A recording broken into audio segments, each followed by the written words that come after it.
Hey guys, कैसे हैं आप सब।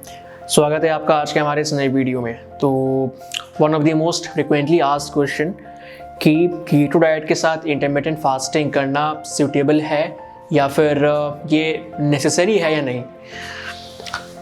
तो इस पर हमने पहले भी कई बार बात की है। इफ़ के बारे में हमने पहली बार बात कर चुके हैं, कीटो डाइट के बेनिफिट्स क्या हैं इस पर हम बात कर चुके हैं। सो नाउ यहाँ पे अब एक बहुत ही लेजिट क्वेश्चन है, बिकॉज नाउ डेज़ हम जहाँ भी देखते हैं, बीट सोशल मीडिया या फिर कोई भी प्लेटफॉर्म अगर हम देख लें, कीटो डाइट को हमेशा इंटरमिटेंट फास्टिंग के साथ लोग रिलेट करते हैं। एंड ये सही भी है एंड गलत भी है। सही क्यों है? बिकॉज कीटो के साथ आप इफ़ कर सकते हैं एंड यही एक डाइट है जहाँ पे आपको इफ़ के बेनिफिट्स मिलेंगे। अगर आप नॉर्मल एक कार्बोहाइड्रेट वाली डाइट पे अगर आप इफ़ करने की कोशिश कर रहे हो एंड आपको लग रहा है कि इफ़ करने से आपको रिजल्ट्स मिलेंगे, तो I think you are fooling yourself out. And गलत इसलिए भी है बिकॉज ऐसा ज़रूरी नहीं है कि आप सिर्फ कीटो करोगे तो ही आपको इफ़ करना है। अगर आप कीटो इफ़ के बिना अधूरी, ऐसा कुछ भी नहीं है। तो हम पॉइंट बाय पॉइंट दोनों को पहले हम कवर करेंगे एंड उसके बाद हम एक नॉर्मल कंक्लूजन पे आएंगे कि क्या कीटो के साथ इफ़ ज़रूरी है या फिर नहीं। तो अगर हम एक नॉर्मल कीटो डाइट के बारे में बात करें, सो काफ़ी सिंपल है। Good amount of fats, good amount of protein along with least amount of carbohydrates, and you should be keeping it as low as possible as per your carbohydrate threshold point। तो अभी यहाँ पे क्या होता है कि फिर आप जब कार्ब्स कम खाते हो तो फिर आपकी body start switching from the energy source which is from glucose to ketones. तो आप जब कार्ब्स खा रहे थे आपकी बॉडी ग्लूकोज पे रन कर रही थी एंड आप बॉडी फैट गेन करते जा रहे थे। और बॉडी फैट आप जब गेन करते हो ना, तो बॉडी फैट को आप इस तरीके से समझ सकते हो कि वो अनयूज्ड सोर्स ऑफ एनर्जी है जिसको बॉडी टैप नहीं कर पा रही है। तो वो जिस कारण से वो जो अनयूज्ड एनर्जी है बॉडी में वो बढ़ती चली जाती है। बॉडी फैट आपका बढ़ता जा रहा है बिकॉज आप कार्ब्स खा रहे हो। इंसुलिन स्पाइक हो रहा है एंड जिस कारण से जो एक्सेस ग्लूकोज बॉडी में बन रहा है वो बॉडी फैट में कन्वर्ट हो रहा है। लेकिन जैसे ही आप कार्ब्स की अमाउंट को कम करते हो या फिर एक सेट लिमिट से जब आप नीचे आते हो, तो फिर आपकी बॉडी ग्लूकोज से कीटोन्स पे रन करना शुरू कर देती है। तो पहले ये ग्लूकोज पे रन कर रही थी, अभी ये कीटोन्स पे रन कर रही है। नाउ बॉडी जैसे आपकी कीटोन्स पे रन करना शुरू करती है तो फिर जो अनयूज्ड एनर्जी, जो बॉडी फैट आपका जमा था, वो फिर बॉडी इसको टैप करना स्टार्ट करती है and hence you start losing body fat. तो इस तरीके से कीटो डाइट काम करती है। नाउ कीटो वर्ड डेराइव हुआ है कीटोन वर्ड से, जो कि एक एनर्जी सोर्स है, एक एनर्जी फ्यूल है हमारी ह्यूमन बॉडी का, one of the energy fuel ketones. तो कीटोन्स वर्ड से कीटो ये वर्ड डिराइव किया गया एंड नाम रख दिया गया कि एक ऐसी डाइट जिसपे बॉडी कीटोन्स पर रन करती है, that diet would be known as keto diet. तो ये अभी आप समझ में आ गया कि कीटो डाइट किस तरीके से काम करती है। कार्ब्स जब कम खाते हैं body then start tapping on the body fat and dietary fat for energy purpose rather than the glucose. ना अब यहाँ पे जब हम इफ़ के बारे में बात करते हैं, सो इंटरमिटेंट फास्टिंग के भी अपने बेनिफिट्स हैं एंड इधर ही कुछ रिसेंटली कुछ ऐसी स्टडीज़ हुए हैं जो इफ़ को काफ़ी बैक कर रही हैं। उनके जो रिजल्ट्स हैं इफ़ को लेके काफ़ी कॉम्प्रिहेंसिव एंड काफ़ी कन्विंसिंग है, जिस कारण से एक जो पूरी मास पॉपुलेशन है वो इफ़ की ओर उनका रुझान और बढ़ रहा है धीरे धीरे। सो नाउ इफ़ के बारे में अगर हम बात करते हैं तो ये इंटरमिटेंट फास्टिंग है, कई तरह की हो सकती है। आइदर आप ऑल्टरनेट डे फास्टिंग कर सकते हो या फिर आप एक ही दिन पे एक सर्टेन पीरियड ऑफ टाइम के लिए आप फास्टिंग कर सकते हो एंड देन नेक्स्ट हाफ में आप अपना ईटिंग विंडो आप फिक्स कर सकते हो, या फिर आप 5 डे फास्ट कर सकते हो एंड 2 डे ईट कर सकते हो। तो अब पैटर्न्स तो बहुत सारे आ चुके हैं, हर कोई अपने अपने हिसाब से भी पैटर्न सेट कर सकता है। तो वो चीज़ अभी वो सीन यहाँ पे अभी चल रहा है। तो जो मोस्ट कॉमन इंटरमिटेंट फास्टिंग का जो पैटर्न है वो आप बेसिकली बोलते हो 16:8, जो आपका टाइम रिस्ट्रिक्टेड फास्टिंग है। 16 घंटे आपने फास्ट किया, 8 घंटे का आपका ईटिंग विंडो है।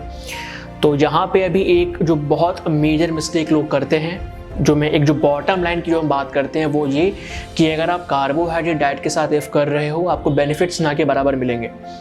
बिकॉज आप फास्टिंग जब ब्रेक कर रहे हो उसके बाद भी आप ग्लूकोज ही कंज्यूम कर रहे हो, कार्बोहाइड्रेट्स ही कंज्यूम कर रहे हो, and carbohydrates are nothing but just the readymade source of glucose and that is what you are consuming on even after breaking your fast. So please don't expect extravaganza results while doing the ordinary things. ठीक है, same ordinary काम करते हुए आप कुछ बहुत ही ज़्यादा vast result आप एक्सपेक्ट नहीं कर सकते हो, ऐसा नहीं होता है। तो आप अगर इफ़ कर रहे हो तो फिर आपको फैटी प्रोटीन डाइट पे ही रहना ज़रूरी है, एल्स आपको रिजल्ट वैसे नहीं मिलेंगे। फटीग फील करोगे, चक्कर खा के गिर सकते हो, मेटाबॉलिज्म क्रैश करेगा, ये चीज़ें अलग होगी आपके साथ। सो नाउ इफ़ पे हम इफ़ की बात करते हैं तो ठीक है, आपने 16:8 का आपने एक डिसाइड कर लिया पीरियड। अब यहाँ पे सीन ये है कि आप 16 घंटे तक फास्ट करते हो, कुछ भी ऐसा नहीं खाते हो, जिस कारण से आपका इंसुलिन स्पाइक करता है। तो no protein, no fat, no carbohydrate. आप ग्रीन टी कंज्यूम कर सकते हैं, salted lime water, even black coffee, because इसमें कैलोरीज काफ़ी कम होती है, जिस कारण से इसका इंसुलिन स्पाइक काफ़ी कम होता है या ना के बराबर होता है। ये आप कंज्यूम कर सकते हो। जो सर्टेन लिक्विड फ्लूइड्स है ये आप कंज्यूम कर सकते हैं एंड आप प्रीटी मच फिर भी फास्टिंग में ही रहते हैं। कुछ लोग पूछते हैं कि क्या हम च्युइंगम कंज्यूम कर सकते हैं, तो मोर और लेस हाँ, आप 1 से 2 च्युइंगम आप कंज्यूम कर सकते हैं। उसमें इतना भी शुगर नहीं है कि वो आपको आपकी फास्टिंग विंडो से बाहर किक कर दे। तो ये चीज़ें आप ले सकते हो फास्टिंग के दौरान। कुछ सॉलिड चीज़ ना लें, आई मीन अगर कोई कहता भी है आपको कि ये सॉलिड चीज़ कैलोरीज काफ़ी कम है, आप कंज्यूम कर सकते हैं, अवॉइड दैट। आप ऐसा मान के चलो अपने मन में कि मुझे कोई भी सॉलिड पदार्थ, सब्सटेंस मुझे कंज्यूम करने ही नहीं है।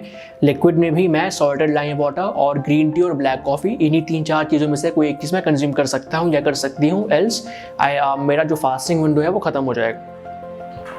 सो नाउ आपने फास्टिंग की अपनी, उसके बाद आप फास्ट होगे प्रोटीन फैट्स के साथ में, बिकॉज आपकी डाइट में कार्बोहाइड्रेट्स नहीं है, तो आपकी जो बॉडी में जो इंसुलिन रिस्पॉन्स है वो ज़्यादा नहीं होने वाला है।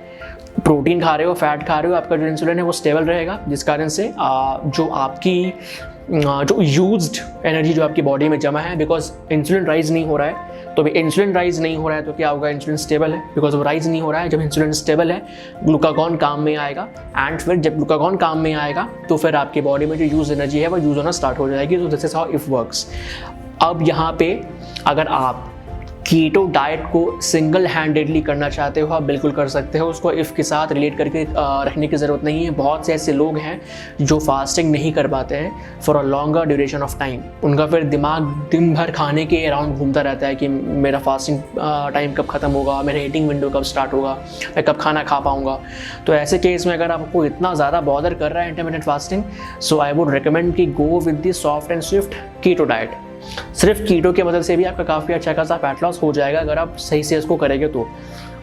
एंड अगर आप उसको इफ़ के साथ भी अगर जोड़ना चाहते हो तो हाँ, रिजल्ट्स और अच्छे मिलते हैं। कीटो अगर इफ़ के साथ अगर आप करोगे तो रिजल्ट्स और भी अच्छे मिलते हैं, बट दैट डजंट मीन कि अगर आप सिर्फ कीटो करोगे तो और सिर्फ इफ़ करोगे तो आपको रिजल्ट्स अच्छे नहीं मिलेंगे। वो results are very subjective in nature and depends upon the person to person.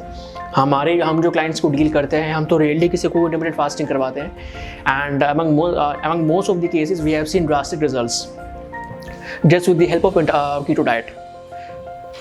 If अगर आप खुद से इम्प्लीमेंट करना चाहते हो, अगर आपको ऐसा लगता है कि इफ़ अपने लाइफस्टाइल में इनकॉर्पोरेट करने के बावजूद अगर आप सही से काम कर रहे हो, कोई दिक्कत ऐसी नहीं हो रही है, चक्कर वक्कर नहीं आ रहे हैं आपको, ऐसा कुछ सीन नहीं बन रहा है, तो फिर आप इफ़ कंटिन्यू कर सकते हो। अगर इफ़ नहीं हो रहा है तो बॉदर होने की ज़रूरत नहीं है, परेशान होने की ज़रूरत नहीं है। सिर्फ कीटो के हेल्प से भी आप काफ़ी अच्छा फैट लॉस कर सकते हो। कीटो के साथ इफ़ करना बहुत ज़रूरी नहीं है, लेकिन अगर आप इफ़ करने का मन बना चुके हो कि आपको इफ़ करना ही है, तो फिर वहाँ पे कीटो डाइट ज़रूरी है, because as I said, if के साथ कार्बोहाइड्रेट डाइट पे आपको रिजल्ट नहीं मिलने वाला। So I hope that answer your questions. मिलते हैं नेक्स्ट वीडियो में। अगर आपको वीडियो पसंद आया हो तो प्लीज़ लाइक कीजिए, शेयर कीजिए, सब्सक्राइब कीजिए, एंड बने रहिए हमारे साथ।